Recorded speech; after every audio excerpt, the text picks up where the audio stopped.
करने का आवास नहीं दिया जाता, बुनियादी सुविधाएं भी, उनको शौचालय भी मिलता, उनको बिजली का कनेक्शन, उनको गैस का कनेक्शन, उनको पानी का कनेक्शन, 5 लाख तक का इलाज कराने का आयुष्मान भारत का कार्ड, गरीब कल्याण के लिए समर्पित सरकार है। और यह याद दिलाना आवश्यक समझता हूं आज इस बैठक मेरे कार्यकर्ता मित्रों,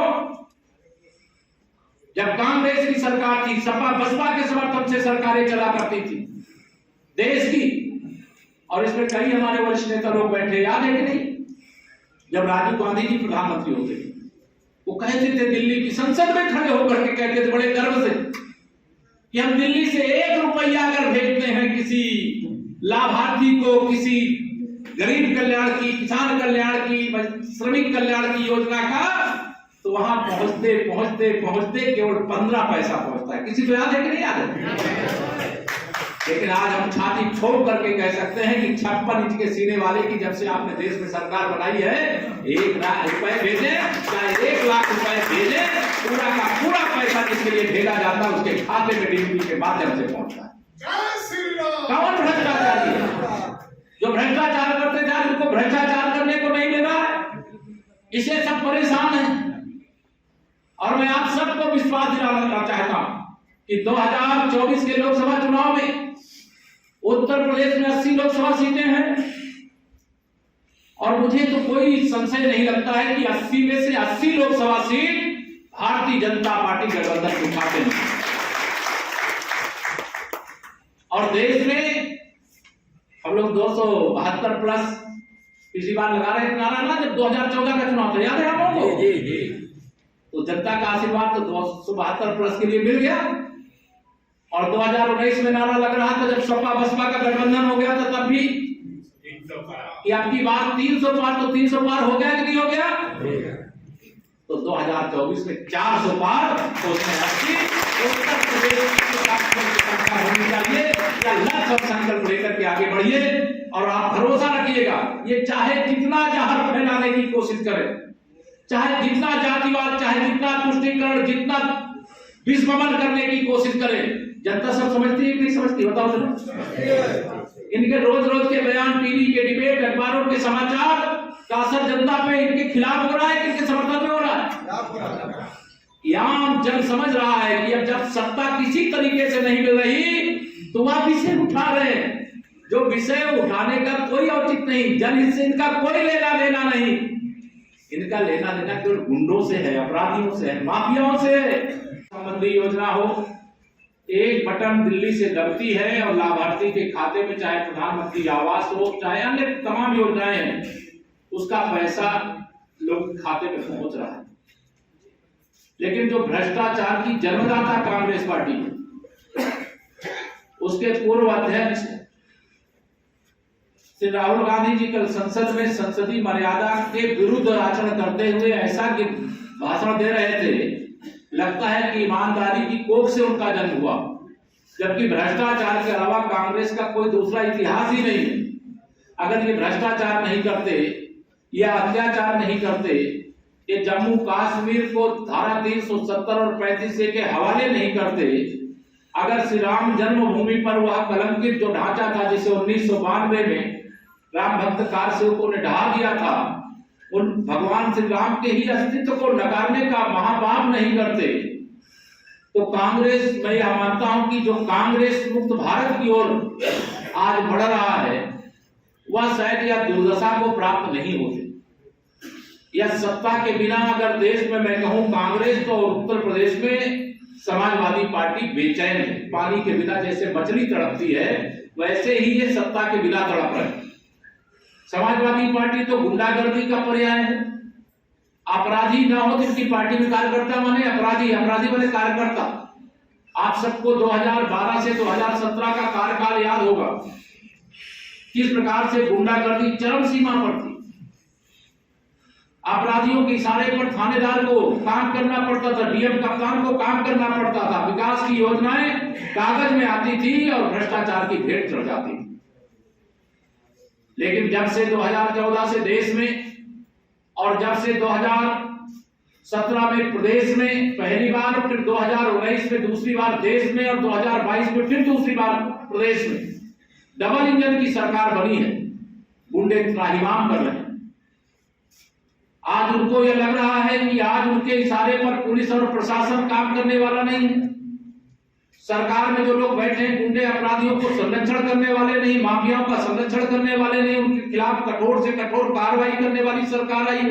मैं आप सब लोगों को, चूंकि ज्यादा लंबी बातें नहीं करना है, कार्यकर्ता मित्रों, आप सबको इतना ही मैं कहना चाहूंगा कि आपकी ताकत हनुमान जी की तरह है जी। जब आप भूल जाते हो अपनी ताकत को तो कोई विरोधी भी सर उठाने का काम किया करता है, और ऐसे विरोधी जिनको राजनीति में स्थान नहीं, उनकी जगह जिनकी जेल में है,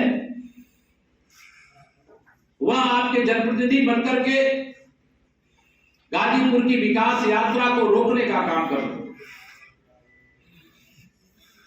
मुझे आज यहां पर अगर मैं नाम नहीं लूंगा तो अधूरा रह जाएगा। जम्मू कश्मीर के उपराज्यपाल आदरणीय मनोज सिन्हा जी ने, मैं अभी चर्चा कर रहा था गाड़ी में बैठे बैठे, शायद गाजीपुर के इतिहास में जब तक का मुझे ध्यान है, जितना विकास 2014 से 2019 के बीच में हुआ है, ऐसा विकास गाजीपुर का इसके पहले हुआ था।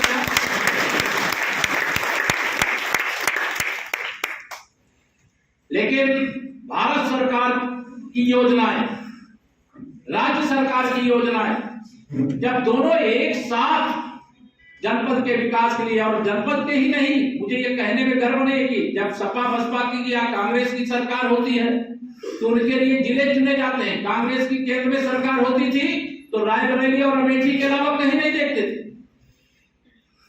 और समाजवादी पार्टी की सरकार होती थी तो इटावा, मैनपुरी, 2-3 जिले मिलाकर के उसके अलावा कोई कुछ उन्हें दिखाई नहीं देता था। लेकिन मैं गर्वपूर्वक कह सकता हूं कि हमारे मुख्यमंत्री आदरणीय योगी जी की अगुवाई में उत्तर प्रदेश में जब से हमारी सरकार बनी है, सभी 75 जिलों का बिना भेदभाव के विकास हो रहा है। गरीब कल्याण की योजनाएं गरीब तक बिना किसी बाधा के पहुंचाने का काम हो रहा है। 2017 से पहले अगर मैं याद दिलाऊं, बिजली कितने घंटे आती थी तो आप भूल गए होंगे कि नहीं, 2 घंटे, 4 घंटे, 6 घंटे बिजली मिलना भूल गए कि याद है? याद है। और यह याद दिलाना है जनता को भी। पहले अगर ट्रांसफार्मर जल जाए बिना पैसा दिए ट्रांसफार्मर लग सकता था क्या? नहीं। पिछले 3 साल से प्रधानमंत्री गरीब कल्याण अन्न योजना का राशन कोई गरीब भूखा न रहे, इसके लिए लगातार वितरण हो रहा है कि नहीं हो रहा है? प्रधानमंत्री आवास योजना में शायद मैं उत्तर प्रदेश में ग्रामीण क्षेत्र में ही लगभग 36 लाख घर देने का काम हो चुका है, और लगभग 24 लाख प्रधानमंत्री की आवास योजना का नगरीय क्षेत्र में आवास उपलब्ध कराने का पूरा होगा। इससे जल्दी ही दिन भर का दौरा सघनता के साथ बहुत सारी चीजें देखना है, बहुत सारी चीजें समझना है, आप सबसे भी बहुत सारी बातचीत करनी है, और 2024 में कैसे गाजीपुर में कमल खिलाना है या जिद बना करके आगे बढ़ने का काम। आज की इस जिले के कार्यालय में, जिले की बैठक में, जिले के प्रभारी बहुत अनुभवी आदरणीय अशोक मिश्रा जी, हमारे जिले के भारतीय जनता पार्टी के मुखिया अध्यक्ष श्री भानु प्रताप सिंह जी, जिले की प्रथम नागरिक के रूप में मेरा आप सब लोगों से इतना ही कहना है कि अब 2022 का चुनाव जो भी परिस्थिति रही, उसके कारण हम गाजीपुर में विधानसभा का नहीं जीत पाए, लेकिन जैसे हम लोग 2014 से पहले लोकसभा में कई बार सफल नहीं हुए, लेकिन 2014 के बाद जो विजय यात्रा शुरू हुई, उस विजय यात्रा को विराम नहीं लगा। और मैं आप सबको आज आह्वान करके जा रहा हूं कि 2024 के लोकसभा के चुनाव में, विधानसभा की चुनाव में हुई पराजय का ब्याज के साथ चुकता करने के लिए कमर कस के यहाँ जाइए। मुझे पूरा विश्वास है गाजीपुर जनपद के इतिहास की सबसे ऐतिहासिक विजय आप 2024 में प्राप्त करोगे तो सरकार नहीं है ना। भारत माता की, भारत माता की। देखिए, समाजवादी पार्टी को मैं अभी तक समाप्तवादी पार्टी कहता हूं, और वो समाप्त होगी, आप सब भी जानते हो, मैं भी जानता हूं। समाजवादी पार्टी एक डूबता हुआ जहाज है, उसका कोई भविष्य नहीं। लेकिन आजकल वह समाज में वैमनस्य पैदा करने की साजिश करने वाली पार्टी के रूप में भी अपना स्थान बनाने का प्रयास कर रही है। देश में माननीय प्रधानमंत्री श्री नरेंद्र मोदी जी के नेतृत्व में जब से सरकार बनी,